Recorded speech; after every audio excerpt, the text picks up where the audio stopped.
Hola a todos, how we doing? March Madness! We getting a win tonight? It's on late, man. Don't you know people have kids and stuff? And I don't know. Alright, we got a cool set of articles here. We're talking about mass customization, or Internet of Things, or smart connected products, or personalization, whatever we want to call it. Now, you have to understand that I always have some history for you, which is what these first two articles are. And when I first started down this rabbit hole of the Dr. Dano course, we were calling this stuff mass customization. And the reason why we were calling this stuff mass customization is this came out of the operations literature. Operations means manufacturing of things. This is deep within not just the management field, but this is more engineering operations. So they were thinking about mass customization in terms of, making physical things. Okay? This was a really big deal in the 1990s. It pretty much died out by the early 2000s. And then I love the concept. I did that example in class with my size Dr. Dano running shoes because your left foot and your right foot are not the same size, right? Well, I'm thinking, given the CRM technology that we have now, given the data stream that we have with the cloud and how we interact with our consumers and loyalty card and branding loyalty as we march through, if we had the ability to do what Amazon does, what eBay does, what Kroger does, what Walgreens does, what CVS does, what Target does, with data and digital products. I'm wondering if we can do this for physical products, where you have a thermostat, right? And although the hardware for the thermostat is the same, the software inside of it is not. It's not mechanical, the way old thermostats used to be. For all intents and purposes, a Tesla is a physical product, but it's more software than hardware to make that thing run. So this is a very interesting module. It's very different than anything you've ever seen. You should be used to it by now that I introduce weird, wacky, nutty stuff to you, including, God, I can't believe I'm bringing this out already, as I'm watching NCAA scores, and Duke did win even though they didn't play all that well. I just listened to this TED Talk not that long ago, and here's a guy that is growing the farm of the future in a warehouse, which each plant has its own sensors, and they can tailor the broccoli plants to whether they want it sweet or bitter, and inject either certain additional light, additional moisture, additional nitrogen, additional food, and they can tailor each individual broccoli plant to taste differently. And all these plants are wired. It is really, really, really cool. This is one of those ones I'm driving up the New Jersey Turnpike saying, I can't believe I'm listening to this. Really cool stuff. All right, let's answer some questions. So the first ancient historical article we have is The Four Phases of Mass Customization. Surprise, surprise, this is Pine and Gilmore. These guys should sound, Joseph Pine is our Welcome to the Experience Economy guy. Gilmore we've also seen this semester. The article didn't spend much time explaining the cost-effectiveness approach to mass customization was. Understanding that every situation is different and costs will vary, is there one approach you find most cost-effective? That it really depend on the industry. You have to understand when these guys were talking about this stuff, okay, and really the crux of the article is the diagram on page 95. And what they're talking about is, what Dell did in the 90s and why Dell was so amazing. Dell did not manufacture a computer until they had an order. They had all the parts laying around, and then when it came down to the assembly line, they put the parts in that they needed for exactly what your order was. That was a type of mass customization. I would call that collaborative, according to this chart. Making Seton Hall bottled water, meaning just putting a Seton Hall label on a standard bottle of water, it's cosmetic mass customization. So now, this is where their heads were at. Obviously, collaborative's expensive. Adaptive, there's no change. It's all aftermarkets that people are doing to theirs. Cosmetic is really cheap. Transparent might be the most expensive of them all. The author speaks to a lot of the benefits of mass customization. Can you share your personal thoughts on the disadvantages? Well, we have a whole article on that, so let me hold off on that comment for the second. What companies do a good job of combining mass customization techniques? In my opinion, all the awesome mass customization firms are now in the digital space. And I keep mentioning them again and again and again throughout the semester. Amazon is the key to this. They are the best. They are the pinnacle. They have the ability to personalize and do segments of one. Segments of one. Segments of one.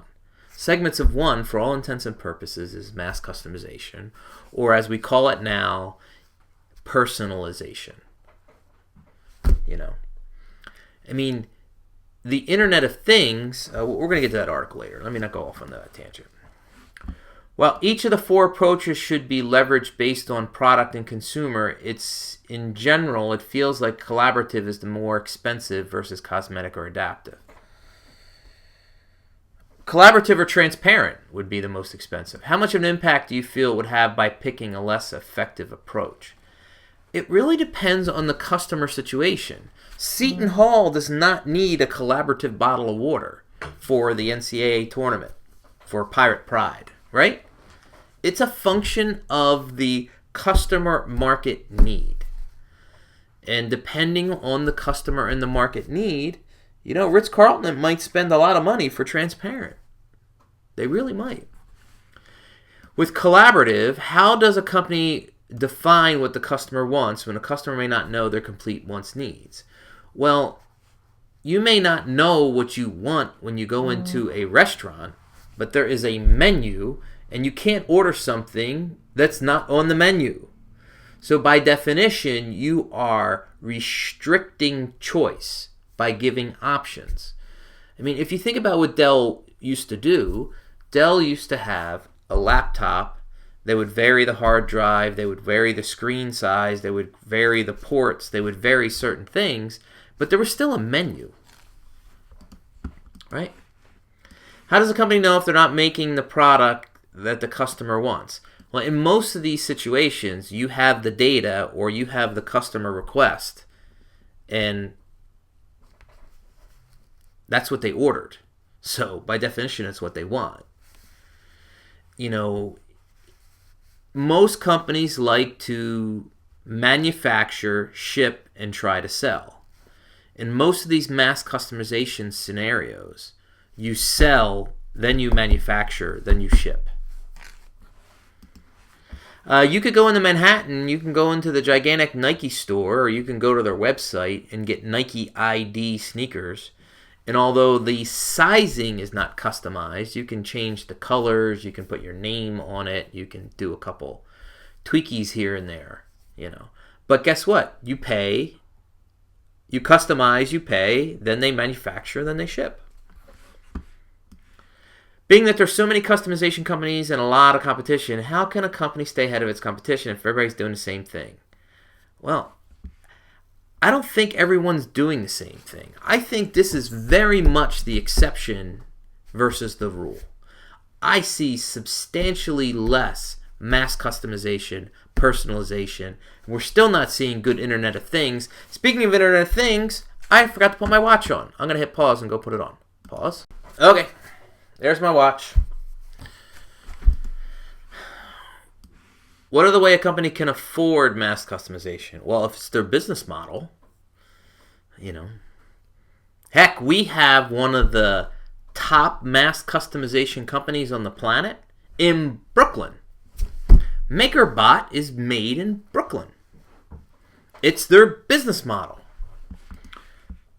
When should a company switch its focus towards a more customized solution? I think it's better to have this mass customization, personalization. If you already have a CRM mentality, if you already are collecting the data, you have the cloud infrastructure, you're an externally oriented firm, you're constantly monitoring changes in consumer behavior, right? Those are the firms that have an easier time doing this mass customization thing. They're always collecting data, and the data from either the smart connected products or from custom interfaces, really good UI like what Amazon does, that collects the information from customers so Amazon or whatever firm can customize their solution. How do you think mass customization has changed since 1997? Simple. In 1997, this was manufacturing. In 2017, it's all digital. And even when there's a non-digital product involved, like Nest or a MakerBot, it's really the software that make Nest work, that makes Tesla work, that makes MakerBot work. It's more a digital product than a mechanical product. What companies do you think do one of these for the... Okay, I already went through examples. All right, good. Check Article 1. As I did with CRM, I like to give you an article that's very pro something, and then I like to give you an article that's very, hold the horses there. The limits of mass customization. Hey, it's not even an HBR article. This article dates back to 2001. In the last 15 years, what do you think has changed in mass customization? Everything. I just answered this question. I feel like logistics must have improved. We advanced the technology. What are your thoughts? The important thing is it's more about the digital side of the technology stack. It's not manufacturing. And both of these articles think about this only from a manufacturing standpoint. Compare these two articles to these two articles, which is our resident thinker of all thinker, Michael Porter. Michael Porter can't write something unless it's 20,000 words. Right? Him and Clay Christensen. And Clay Christensen, the Innovator Dilemma fame, was his doctoral student. In today's current market, what company is doing mass customization really well, and do you think they'll follow the article's basic principles? No, they're not following the article's basic principles because we're in a digital world now. What companies have tried to implement mass customization and failed at it because it was wrong for them? Most of the mass customization manufacturing fails had nothing to do with them and more with the consumers not adapting to it. Like the whole Levi's thing, okay? Levi's really wanted to make customized jeans, but they had a really difficult time getting, especially women, to go into a booth without jeans on and have a laser scan them with 0.000% margin for intolerance. It seems a little odd to have lasers running up and down your body just to make sure you can get exact dimensions. Hey, it's fine for your car when they want to do custom-sized mats and you do WeatherTech inside your car. It's a whole other thing when there's lasers scanning your body. Little intrusive, right? Right? Got to get past that. Given the way the world is digitized since the article was written, do you think customers expect more customization from some products and services than others? Yeah, absolutely, positively. For example, a shopping app should be tailored to my taste. It better be tailored to your taste. We're in a CRM world right now, but the product at my local drugstore may not be. but the offers and the information from the local drugstore. The drugstore is doing a much better job in the pharmacy area for you from a personalization standpoint, from a promo standpoint, the coupons that you get, the offers that you get. How does a company provide complete customization without overwhelming the consumer with too many options? Holy Christmas, what a question. Oh my God. Oh God, where's the book? Here it is. Hold that thought. Let me hit pause. Resume. God, I love this book. The Paradox of Choice. Why Less is More. This has been, if you look at my CV and you look at the articles that I've published in the last 10 years, this concept of too many options, just Google Dan Laddick and maximization behavior, and a whole bunch of articles will pop up. This is where the majority of my research has been, and it's very, very, very difficult. Consumers really only, no choice is bad. Some choice is really good. Too much choice is pretty bad. It's a U-shaped curve. No choice, some choice, but you get to a point where there's too much choice, and then satisfaction or regret starts to... regret goes up, satisfaction goes down. Too many choices. To the point where we get cognitive overload. So this is challenging. I mean, if you think about the internet... Okay, my brother-in-law is sending me crazy stuff. I just saw this. Okay, Javi. The internet, if you think about it, there's too much choice. But we have Google. Google gives us the tool to cut through the choice. Siri, which just came up in the joke that my brother-in-law was just sending me, helps cut through the too much choice. Could you have an intelligent agent like an Iron Man Jarvis that walks you through the 10 million permutations of something that could be mass customized? Sure. They gave Levi's as an example. Custom jeans are still incredibly expensive and take a long time to get the customer's orders.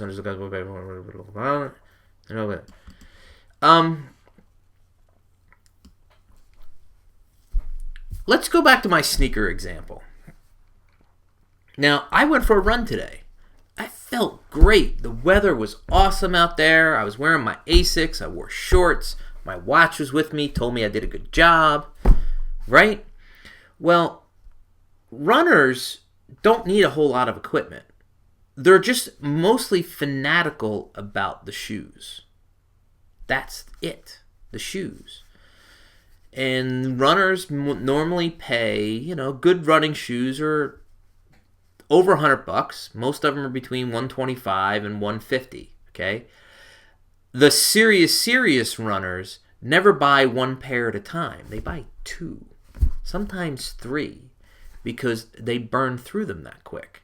And what they like to do is they like to have the same pair and they alternate between pairs because sometimes they're too sweaty or they're wet or da-da-da-da. And sometimes they use a pair to train, sometimes they use a pair to race, right?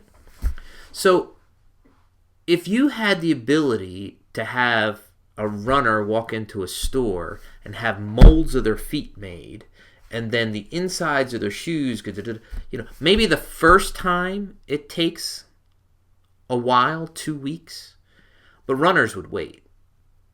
If it's clearly a superior product, they will wait. They will pay more. They will. Because it's not a commodity. That's one of the upsides to mass customization or personalization. It's not a commodity. It's not something you can go to a convenience store or a regular store to go buy. Today's world, how flexible must a company be in order to meet the demands of its customers?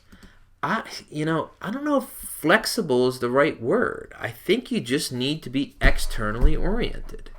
You need to be a learning organization. You need to be culturally prepared to monitor consumer behavior and adapt to changes. And those companies, if you have the right culture, MO, learning organization, the right systems, CRM, branding, cloud. And the interface like an Amazon. Guess what? Those are the things you need. In these articles, they keep talking about the technological stack, okay? And that's just consultant speak for it's not one thing you need, it's a system of things you need to be able to work together in order to accomplish something as cool as Internet of Things, mass customization, personalization, whatever the hell we want to call it. All right. Now, you guys, we're getting modern here. The last 4 articles are very recent. Thank you very much. The first 2 articles were just setting us up. Digital ubiquity. All right. The privacy battle between Apple and the government seems like it could have had consequences beyond unlocking the iPhone. Absolutely, positively agree with you. The FBI and the Department of Justice are looking for a fight to pick so that they can make a case. They really didn't need this terrorist phone. But this is an opportunity for them to make a case to get what they really want. Is there any way this can be approached from a marketing perspective besides telling customers that you will fight for their privacy? Well, Apple's been doing it the whole time. I mean, for the better part of 18 months to 24 months, they've been telling customers that your privacy is your privacy. We don't monetize you on your privacy. We monetize you on selling you really good products. And they're pointing the finger directly at the firms that do that, mainly Google and Facebook. Now, Amazon, which collects all this information, they monetize you on selling you stuff with that. You know, that's a little easier to get away with. But Google sells you, Facebook sells you, Instagram now starting to sell you. You know, that's a whole different ballgame.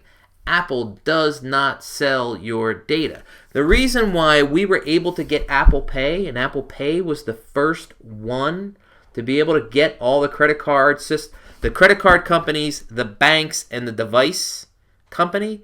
You know how Apple was the first one to the marketplace and not Google? It's because Google was fighting who got to own the data. The credit card companies were fighting the who got to own the data. The banks were fighting the who got to own the data. Now, the credit card companies and the banks have been working together for a long time. But Google comes in and says, oh, yeah, by the way, we're going to offer this to consumers, and all this data is mine. And the credit card company went up yours, and the bank went up yours. So for years, even though Google Android had NFC and they had the wallet, it went nowhere. Apple put Apple Pay in, and guess what? They got that deal signed in 6 months because Apple doesn't want the data. They're never going to do anything with the data. They're letting the credit card companies and the banks who always used to play with the data, let them continue to play with the data. Apple just wants to give you the service. That's why they got there first. Okay. Did I answer this whole thing? Okay, let's go on. The article has an opening idea about digital connectivities. What is the impact on marketing when such a software enables... Okay. Let me start over. The article has an opening idea about digital connectivities. What is the impact on marketing when such a software enables companies to keep track of customers' consumption on a daily basis? Can this be legal? Yes. For example, software attached to refrigerators. It's legal if you agree to the terms of service. If you agree to Facebook's terms of service and you do at least once a year click agree, every time you buy an app, you click agree, and I gotta hit pause. Busy afternoon. Yes. It is legal. It is legal. It is legal. I mean, it's even less benign in a refrigerator or an appliance because all it's doing is giving technical stats of how much is being used, it's not behaviorally tracking you, really. You know, yes, it's legal. It's very legal. At what point does the world become so connected that robots take over and we have the Terminator? That an issue is in one country could plunge the globe into crisis. I don't have a good answer for you for this. Yes, I am a big proponent of this stuff, and I tend to talk about all the upsides to this stuff. But there's some crazy people out there in the world, and we keep talking about encryption and we keep talking about security, and it's pretty scary when I have a self-driving car and someone has the ability to hack the car, and I'm in the car with my family going 65 miles an hour on the New Jersey Turnpike, and all of a sudden the thing can crash. It has nothing to do with me.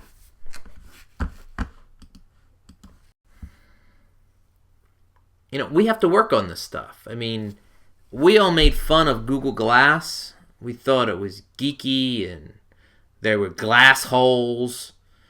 And really, culturally, we were not prepared for something like that yet. This is an easier smart connected product to adapt to than the idea of someone wearing something like this with camera lenses in it.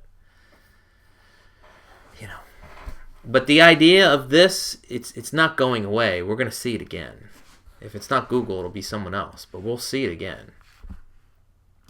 I feel as though it's the greatest barrier to leveraging the technology of leveraging the Internet of Things is that you don't know what you don't know in relation to what's possible. What are the best ways for large corporations to stay current with all these things companies doing and become more proactive? Well, it's the market-oriented firms that are already proactive. They're the ones that are monitoring competition. They're the ones that are out there looking at what's happening out there in the marketplaces. And they have skunk works, and they're testing things.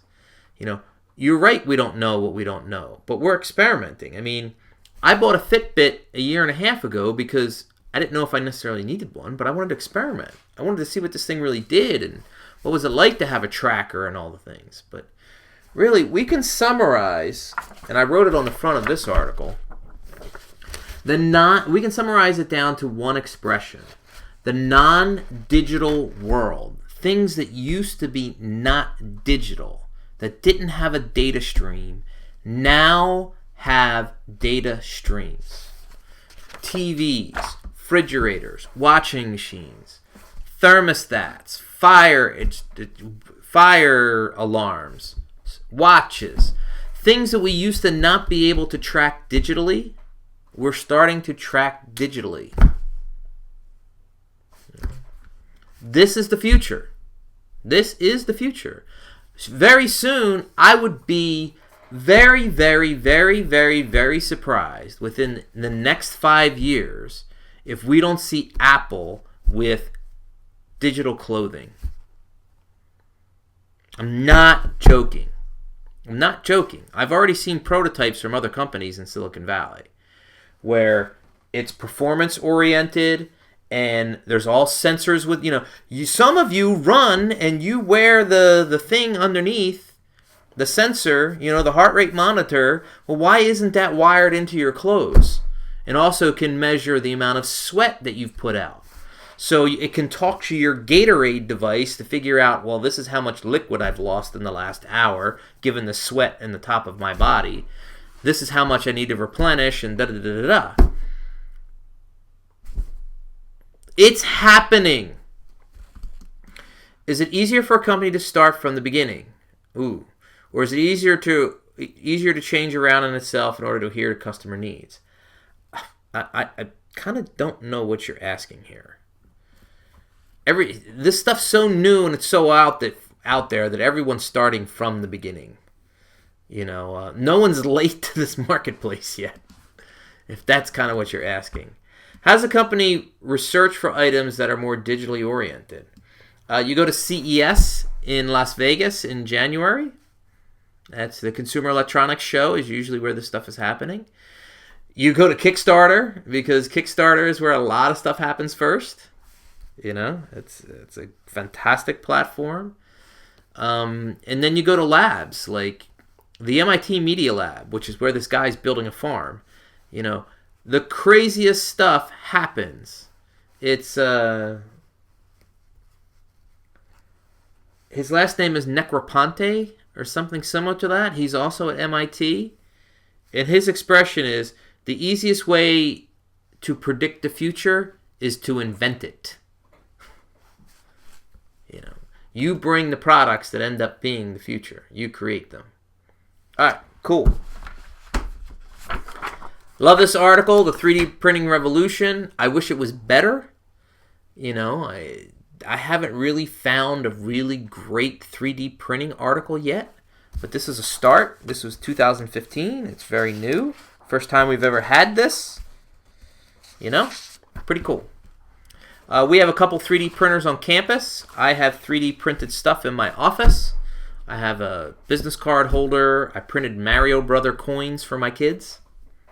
They were very happy. 3D printing seems like it's part of the more widespread automation of workflow that is taking place, with robotics taking human workers. Yeah, okay, I'll agree. Have the companies who are embracing additive manufacturing also seen a reduction in the manufacturing workforce? Or is this possibly bringing back jobs to the U.S. that were lost when production shifted overseas? To be point blank, this question is not my wheelhouse. So I'm going to shoot a little bit from the hip here. But we probably are going to automate more, right? The more we automate manufacturing, the less workers we need in the manufacturing process. You might need more in the supply chain. You might need more in the logistics side of the equation.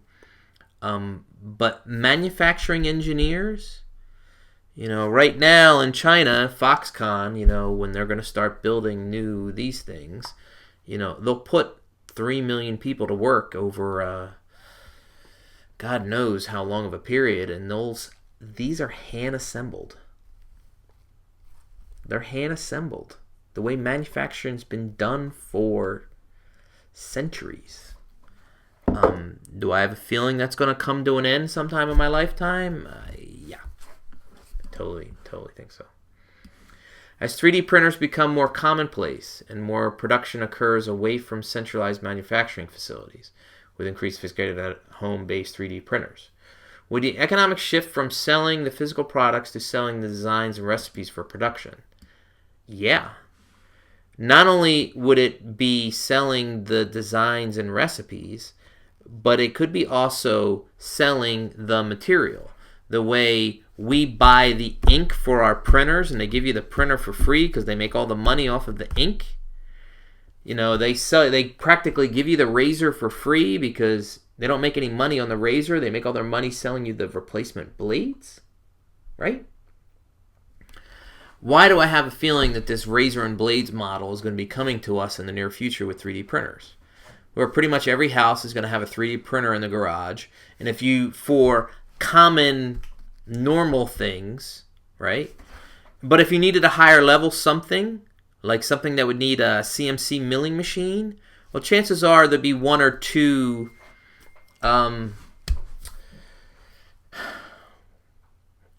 like Staples would have one, or mailboxes, etc. The UPS store, the FedEx store, right? They would have the $750,000 machine that, you would have the template that you would just go pick up this thing that you printed.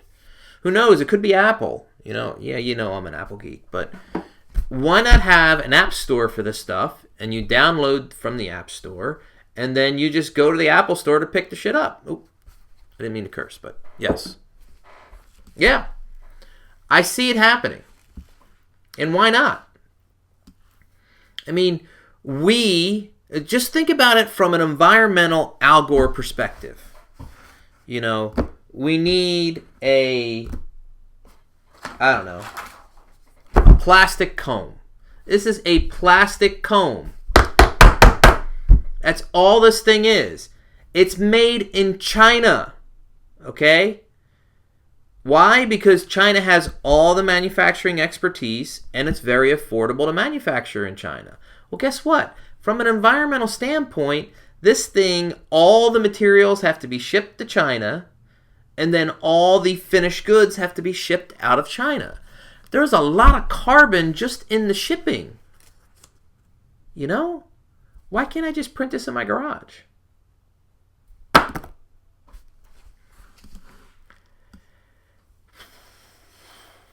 What is the best marketing approach for additive manufacturing? How can you help? It's an app.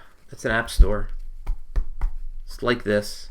This is the way we would do this kind of thing on this kind of a device. You know, how would you market a product that is indefinitely customizable and able to be copied? Well, you know, we used to try to patent the product, but in the future you might patent the process. You might patent the formulation, where you can make your Gatorade at home. All you need is water and the formulation, like the little pod thing that they do.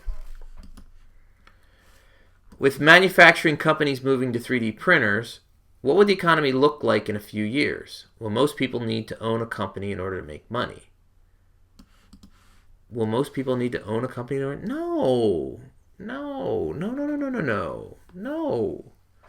I don't think so.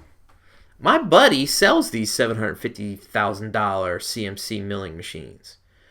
And it's making the manufacturing process substantially more efficient, substantially more customizable, because they're making products of one, the way only expensive industries in the past, mostly military, you know, if you're on a ship that's nuclear powered and doesn't come to port for 6 months and some part breaks on the ship, what do?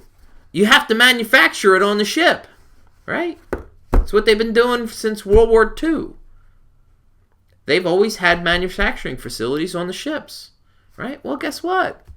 Take that concept and put it into our environment. But that doesn't mean you still don't need engineers. I'm telling you right now, all of us should start learning how to code, man, because this is, as much as the 3D printer seems like the new novel thing, it's the software, the cloud, and the entire technology stack. And that's where people will be able to get jobs. But if you can't be part of that process, then guess what? Straight up old school manufacturing, I think that's going to disappear everywhere. Can 3D printers manufacture 100 million at a time like big machines are produced like goods can? They cannot do the speed that a regular traditional manufacturing facility can. They can't. But when you talk about creating molds for plastics and molds for metal, cutting it from a 3D milling machine is substantially more precise. Should companies invest in applications for 3D printers even though they're not commonly household items yet? This market is starting to develop.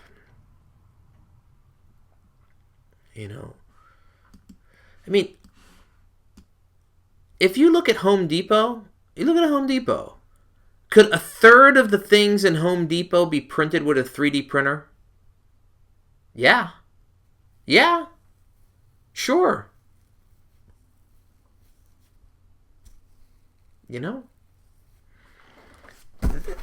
this is not a big deal. You know, this is an eyeglass case. Is this really that big of a deal? Could you have something, you know? All right, we're good.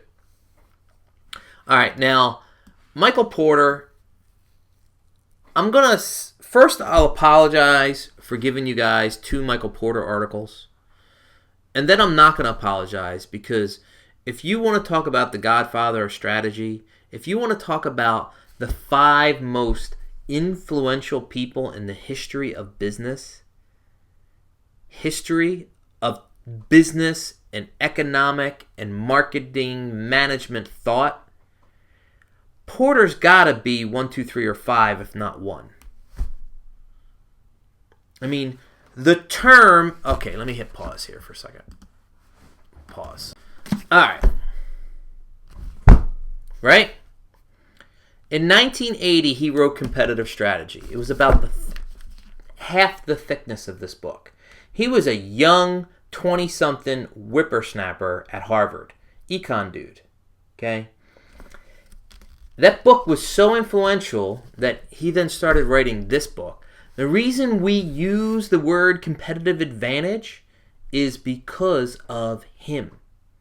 Here, 1985. We saw in this article the 5 forces model. We can go through 3, 4, 5 different things that Michael Porter invented for us to use as NBA students. Right? So I apologize that he does not have the ability to be brief. But then I don't apologize that you are, he is the most prominent thinker of all time, practically. They talk about, Good to Great, and it's a really good book, but it's still not Michael Porter. It's still not Michael Porter. It's not. Okay. So he did the first one in 2014, and last year we read this one, and guess what? 2015. This topic is really, really hot. I cannot remember in the last 30 years Michael Porter writing an article on the same topic 2 years in a row in HBR. That's kind of uncalled for. All right, hold on one second. Okay, I'll try not to pause anymore so we can wrap up. Here we go. Since smart connected product requires shifts in technology infrastructure and operations, I assume that agile bottom-up companies tend to perform better than companies that are top-down. I'm with you. But it's not necessarily just complete bottom-up companies, because bottom-up sometimes can be disorganized. But companies that are learning, that are externally oriented, that wait till we talk about our leadership next week, when we talk about the leadership models that work really well in these kinds of environment. But pure hierarchical, top-down, I say jump and you say how high type companies, no. I think that leadership structure would not work in those kinds of environments. And that's not the kind of environments that you have at a Google, that you have in California. I mean, outside of Oracle, I can't think of one company that's complete top-down out in California. I really can't. Maybe Yahoo, and they're still struggling. After using smart connected products, what do you think the next step in the technology wave will be? And what companies will do now to prepare for it? Holy Christmas. Oh my gosh. I don't know. I don't know if I can answer this question. I mean, isn't this the first article? Is this the 2000? Which is the one that has the really cool chart in it? I think it's the first one. I tell you, this first article was long. I apologize. The technology stack. He did not go light. Oh, there's the 5 forces model. There it is. Where are we at? I should have page marked this. Why should not even be in this article? It's not. Oh, by the way, did you ever see the Philips light bulbs? These light bulbs, they're expensive, but you can buy, if you buy 2 light bulbs and you put them in your room and you put the app, I mean, you can literally change the room to jungle color. You can change the room to, forest color. You can get like 1,500 different shades of color with 2 light bulbs and an app. It's really wicked. It's really cool. All right. It's the second article, I guess.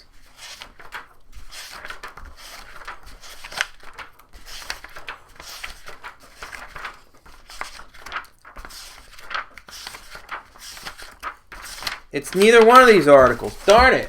It's one of the other articles. where we were, oh my gosh, what just happened? Undo. Okay. Where we looked at, and everyone has a smartphone. It had the graph with the smartphone on it. Let me hit pause and I'll just find it. Let me pause. So, I'm in the Digital Ubiquity article. I'm on page, what's this? 93 down here. And we have personal computers, and we have this huge up here graph for smartphones and tablets, right? Which is really big. But the Internet of Things is, they call this the hockey stick curve, with a technology people like to call this a hockey stick curve, okay? Well, the Internet of Things and all these smart digital, this is the future. I have a hard time thinking beyond that. I really do. The article mentions Rolls-Royce selling time rather than fixed price, which is amazing, isn't it? What besides Amazon, AWS, and other companies are doing this successfully? Are you kidding me? What do you think Uber's doing? What do you think Airbnb's doing? What do you think Lyft is doing? This is exactly the same thing. It's the same thing. Most of the airline companies don't buy their own jets anyway. They lease them. Questions. If you are not in tech, when should your company become a tech company? Well, it depends. Let's say you make cheese. When do you have your company begin to develop products, help monitor what to eat cheese, order cheese, and discover their food? How do you determine when it's the right time to branch out into a new way of operating? Well, the short answer to this question is everything that is non-digital is becoming digital. And I'm telling you right now, you need to watch this TED Talk. If my broccoli can be digital, if my broccoli can have an API, my cheese can have an API. I mean, this kinds of thinking. By the way, they're able to grow all this stuff with minimal soil, minimal chemical, minimal footprint. You gotta watch this TED Talk. I'm serious. And I'm listening to this. I listened to this earlier this week, right? And then I'm listening to the Stanford Entrepreneurial Thought Leaders. And supposedly there's this really high-end coffee company called Blue Bottle. And because I don't drink coffee, I don't know anything about it.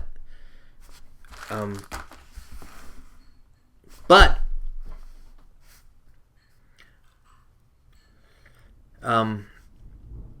the whole time that this fanatical Blue Bottle coffee grower, and he's not a grower,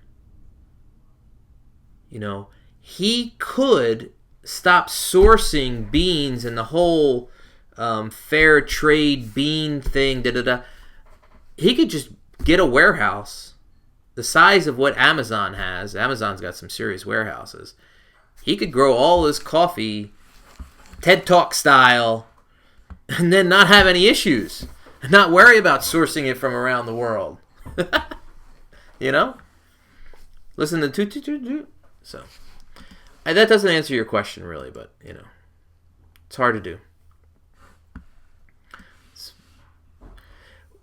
As smart devices are now the new norm, they're not the new norm now. They're not. We are still, this is the very beginning. Smart devices is like cell phones in 2008 and 2009. You start seeing them, they're fairly common, but it's not like they took over the world like they did in 2011 and 2012. Okay? We're still 2 to 3 more years of smart devices before they're the new norm. We're ahead of the curve. Have there been any examples of companies who have been able to successfully outsource these capabilities but remain at... not that I can think of. All the leaders, and this really comes down to this. Both of these articles talk about the technology stack. Okay? This technology stack, this is Five Forces model going to keep other firms from easily entering this space. They may talk about self-driving cars, but there's not going to be a company in the world that's going to be able to do a self-driving car unless they have the mapping technology. Google Maps is the best mapping cloud technology accuracy in the world. So is it a surprise that they're really taking the lead on the self-driving car? I mean, it very well may be the case that Google's messing around with all this stuff, but I don't expect Google to manufacture cars. I have a better feeling that they're going to do like they do with Android, and they're going to sell, lease, rent this technology to car manufacturers. In order to do this smart connected products, if you don't have a really good cloud, which Amazon's the leader, Google's a leader, Apple has some capacity there, Facebook has some capacity there, Microsoft does really good stuff there. If you're not one of those companies, you're in deep trouble in this space, because that's part of the technology stack. How do companies target data that adds value to the customer without overwhelming the customer with too much information? I think we already had this paradox of choice conversation. This is not easy, but Google doesn't overwhelm us because they have an incredible interface. Amazon doesn't overwhelm us because they have an incredible UI, user interface. How does it work with products being connected? You pay for a monthly fee, Tesla for updating my car. Tesla doesn't charge for software updates the same way that Apple doesn't charge for software updates. Or you pay GE constantly for them. Now, see, GE is a different model. Okay, Tesla monetizes you on selling you an actual car. GE monetizes you more on the consulting data and the consulting reports than they do for the actual selling of the aircraft engines. There's a hit for the aircraft engines, and then there's another revenue stream for the consulting. I mean, GE can literally call up American Airlines and go, ding, ding, ding, hey, CEO of American Airlines, we've been monitoring your planes that are flying between Chicago and Miami, and I'm telling you right now, you're wasting at least 15, if not 20% of your fuel, given the route, given your altitude, and given how hard your pilots are pushing the engines. Here, let me send you some data, and we'll come down and talk to you guys in Dallas, and yeah. That's what we're talking about here. Someone's losing out with it. Okay. Since smart connected product is always connected and updated with the latest features, would this ultimately extend the life of a product because it's constantly being cared for? I don't know if the product actually gets extended or more the data stream related to the use of that product. Because, for instance, the data stream with this is more important. I fully believe that Apple Watch 2.0 is not going to debut next week on the 21st, on Monday, the day we have class. We can talk about it at night. We're probably only going to see bands and, But this writes, no. But I expect to see Apple Watch 2.0. I'd be surprised if it wasn't this fall. I'd be very surprised if it's 2017 before we see the update in the watch. I don't think they're going to update it every year the way they update this, because this is such a need that everybody really goes bananas for. This is not there yet. This might be an 18-month cycle. This might be a 24-month cycle. This is actually a 24-month cycle for all intents and purposes, because it's every 2 years they completely change the form factor. Maybe that's what they're going to do here. Every 2 years they'll completely change the form factor. And every year or 18 months they're going to change the guts. That's what Apple does.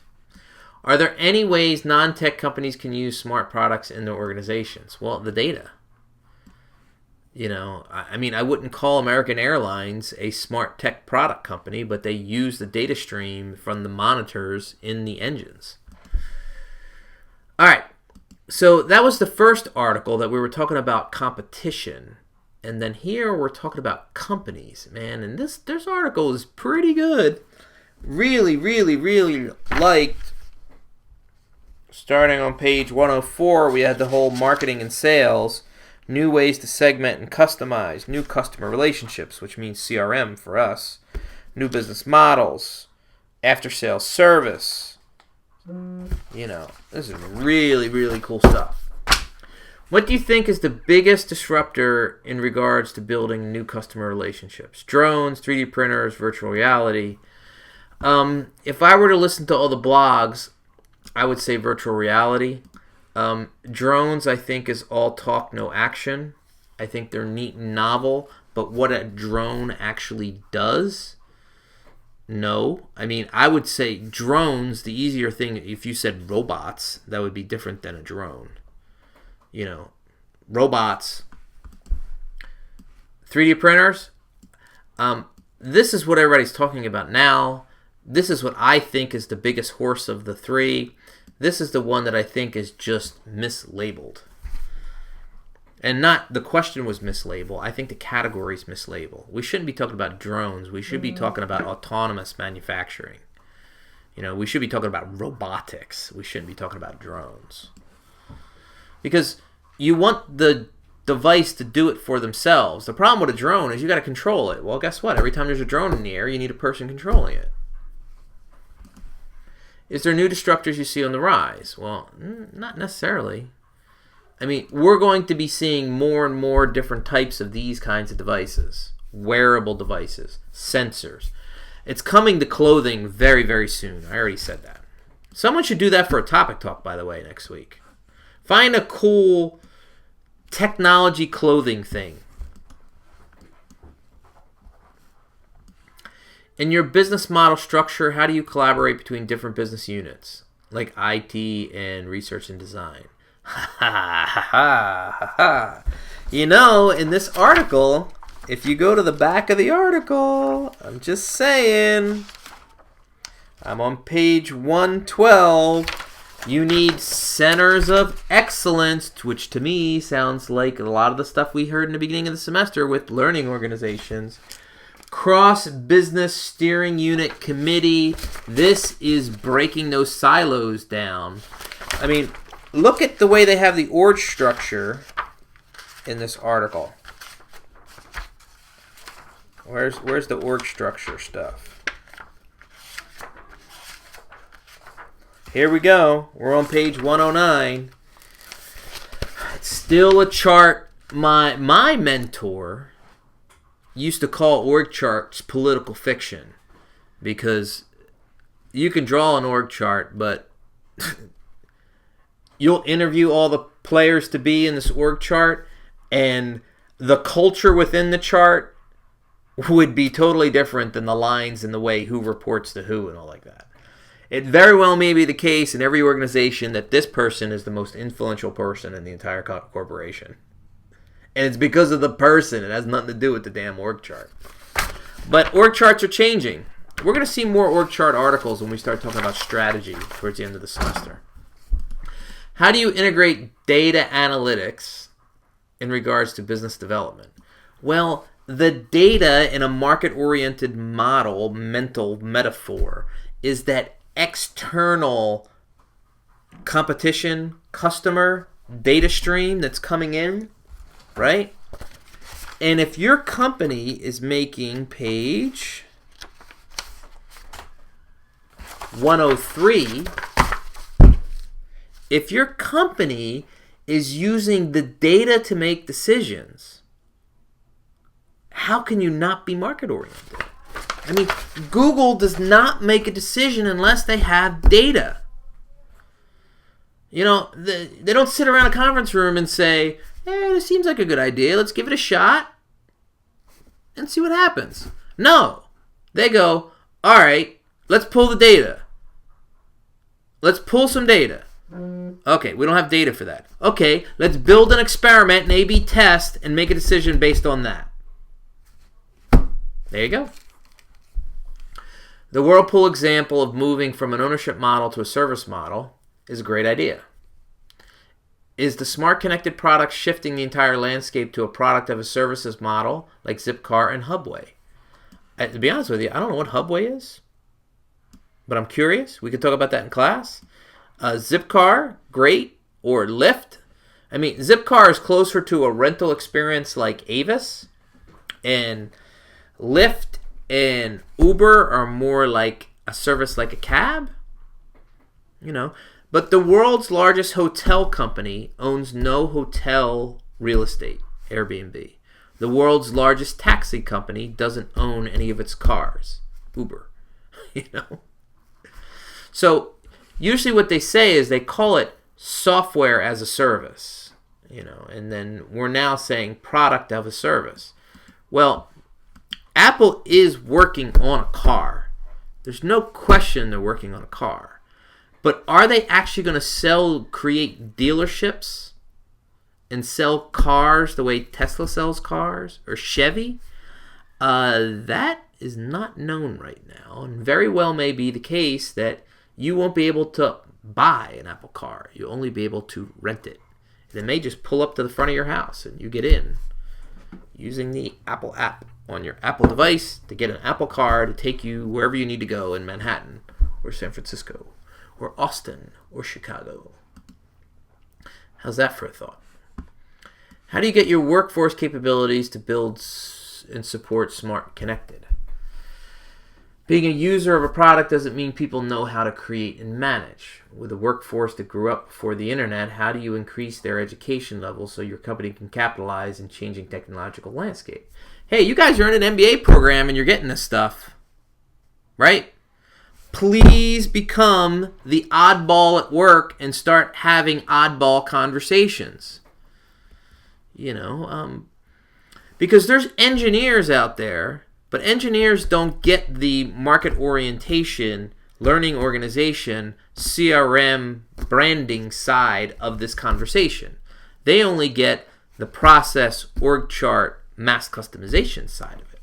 They need you. Because as Dr. Dano has been brainwashing you all semester, I need you to become the new advocates for all this stuff. Start reading Harvard Business Review more. And podcasts, damn it. Podcasts. In a smart connected world, why has the smartphone become most popular? The smartphone is the most personal device. I mean, this is the last thing you put down before you go to sleep. This is the first thing you pick up. This device we cannot do without. 9.9 out of 10 people. When you misplace your phone, you go bananas for 2 hours until you find it. And if this becomes your wallet and your ID and you're connecting to the world, this is basically becoming an external brain. We have a brain. This is our external brain. We cannot do without it. But we can do without this. I like this. This is fun. I've been enjoying it. I've worn it every day since Santa Claus brought it to my house on December 25th of 2015. I think it's really, really great. I don't think you have to have this yet. Sometime in the near future, this is going to be substantially better than it is now, and it's going to be a must-have. This is a must-have. This device right here, I still think is a must-have. An iPad is not a must-have. It's not. They're nice, though. With the world becoming smarter and more connected and advancing with the technology, how do we prevent the negative aspects of smart? For example, hacker. All right, this question is above my pay grade. Okay. There are lots of ethical, encryption, privacy. I'm glad that we're on the front end early part of this, because even culturally, we're not really all that comfortable with this stuff. Google Glass, thank you. Is the technology really, it's the wrong really, affecting the intellect of humans? Yeah. Just because we don't need to memorize trivia, how can we focus on becoming more literate in code? Why is our intellect equated with knowing trivia? You know something? This is a good final question. And I want everyone to write this down or pull this out or do whatever you need to do. And next week, maybe you already started reading the emotional intelligence articles. Then I want you to start thinking about emotional intelligence and then start thinking about this question. And we'll start class with that. How about that? I'm good. Go Pirates. Watch the game tonight. You don't have to, do whatever you need to do. I thank you for your time. Thank you for your energy. Look forward to seeing you guys on Monday. Oh, by the way, I am working on your cases, and I hope to have them by Monday as well. Later. Out. Stop.